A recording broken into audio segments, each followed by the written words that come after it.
আসসালামু আলাইকুম ওয়া রাহমাতুল্লাহি ওয়া বারাকাতুহু। দেশ ও দেশের বাইরে থেকে যারা আমার এই চ্যানেলকে দেখছেন, সহজভাবে কোরআন শিক্ষার দ্বিতীয় পর্বে আপনাদের সকলকেই শুভেচ্ছা ও স্বাগতম। সম্মানিত ভিউয়ার্স, আশা করি প্রথম পর্ব আপনারা সকলেই দেখেছেন। প্রথম পর্ব থেকে মূলত আমাদের ৩টা গুণ অর্জন হয়েছে। একটা হলো আরবি ২৯টা হরফ মুখস্থভাবে বলতে পারা। দ্বিতীয়ত, আরবি ২৯টা হরফের কার কয়টা নুক্তা আছে সেগুলো নুক্তা আমরা না দেখে মুখস্থভাবে বলতে পারা। তো তৃতীয় হলো যে তৃতীয় যে গুণটা আমাদের হয়েছে সেটা হলো যে যেখান থেকে ইচ্ছা সেখান থেকে ধরলে সেটা বলতে পারা। এই ৩টা গুণ আমাদের অর্জন হয়েছে।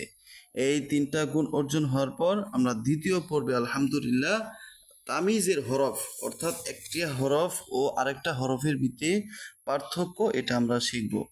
সম্মানিত ভিউয়ার্স, তামিজের হরফ হলো ১২টা।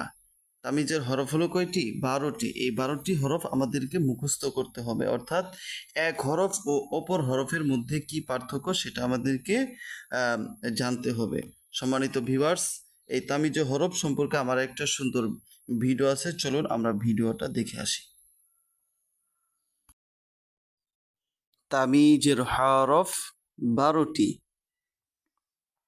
তা, ত, দাল, জ, জা, জিম, صاد، سين، হা, হা, قاف، كاف।